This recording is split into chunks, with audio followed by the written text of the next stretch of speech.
क्या हुआ है ना कि इजराइल और ईरान के वॉर की वजह से क्या हुआ है कि स्ट्रेट ऑफ हॉर्मुज़ जो है उन्होंने ईरान ने बंद कर दिया है। मतलब वहाँ पे जो भी शिप वगैरह आते हैं वो उन्होंने ब्लॉक कर दिया है। उन्होंने सीधा बोला है कि जो भी अमेरिका और अमेरिका के एलाइज जो मित्र देश है उसे हम यहाँ से मतलब कि ऑयल जाने नहीं देंगे।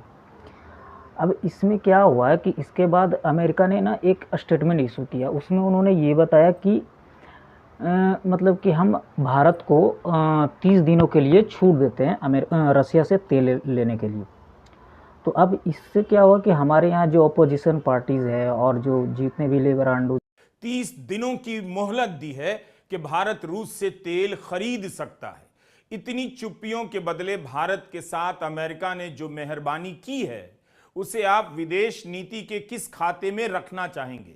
जो पत्रकार जिसे तुम लोग सो कॉल्ड न्यूट्रल मानते हो और सेकुलर मानते हो, उन लोगों ने क्या किया है ना कि एक नैरेटिव चलाना शुरू कर दिया है। क्या सबसे पहले तो ये लोग ये सोच रहे थे कि ईरान और इजराइल के वॉर की वजह से इंडिया में तेल आना बंद हो जाएगा, जिससे क्या होगा कि तेल का प्राइस बढ़ेगा तो महंगाई ऑटोमेटिकली बढ़ेगा। इससे क्या होगा कि मोदी सरकार थोड़ा सा हिल जाएगा या फिर जो भी है उसको मतलब कि बैड फेस करना पड़ेगा।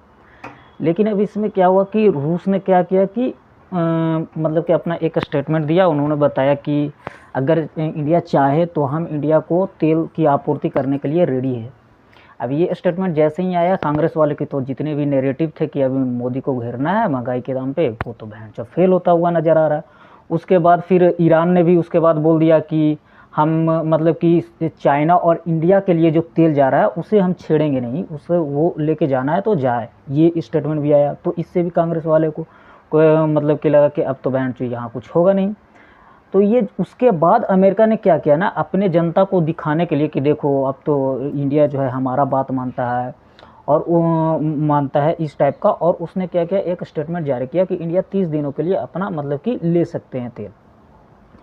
उसकी वजह से कांग्रेस वाले को लगा कि यार ये तो अच्छी चीज़ है, अब तो मोदी से अब हमारा जो देश है वो फॉरेन पॉलिसी अमेरिका डिसाइड करेगा, इस टाइप का नैरेटिव चलाना शुरू कर दिया।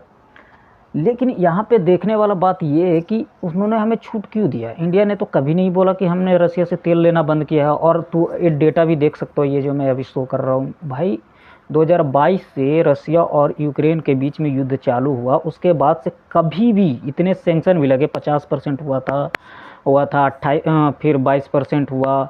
और तब भी कभी भी इंडिया ने टोटली बंद नहीं किया। इंडिया ने हमेशा बोला कि जहां हमें सस्ता मिलेगा और जहां मुझे कन्वीनियंट बुझाएगा वहां से मैं तेल खरीदूंगा। ये बात हमेशा बोला इंडिया सरकार ने। लेकिन इन बड़े वाले है ना कांग्रेस, इनका पता नहीं